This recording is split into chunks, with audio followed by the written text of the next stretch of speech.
이동원 대법관이 현직 대법관으로는 처음으로 사법농단 의혹 사건 재판에 증인으로 출석했습니다.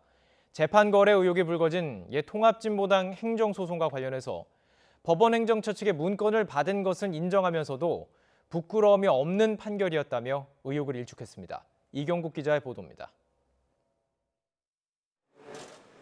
이동원 대법관이 계단으로 올라 법정으로 향합니다.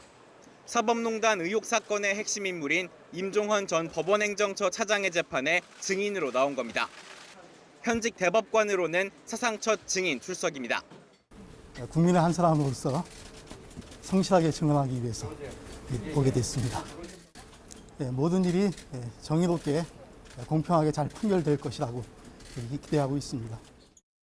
이 대법관은 서울고법 부장판사이던 2016년 헌법재판소 결정으로 해산된 옛 통합진보당 의원들이 낸 국회의원 지위 확인 소송의 항소심을 맡았습니다.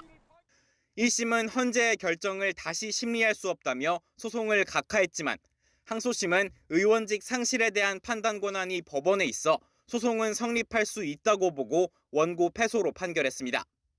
헌재와의 관계에서 우위를 점하려던 당시 대법원 수뇌부의 입장과도 일치하는 판결이었습니다. 검찰은 항소심 판결이 나오기 전 임 전 차장이 이민걸 당시 법원행정처 기조실장을 통해 대법원 측 입장이 담긴 문건을 이 대법관에게 전달한 것으로 파악했습니다. 증언대에선 이 대법관은 평소 친분이 있던 이 전 실장이 식사를 마친 뒤 관련 문건을 건넸다고 증언했습니다. 10쪽 내외의 문건엔 국회의원 지위 확인이 사법 판단의 대상인지 등이 적혀 있었다고도 덧붙였습니다. 다만 문건을 받고는 불쾌하게 생각했다며 판결에는 전혀 반영되지 않았다고 선을 그었습니다.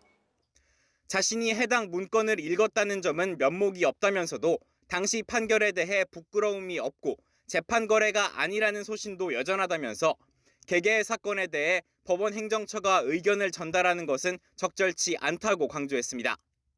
이동원 대법관에 이어 오는 24일에는 노정희 대법관도 증언대에 설 예정입니다.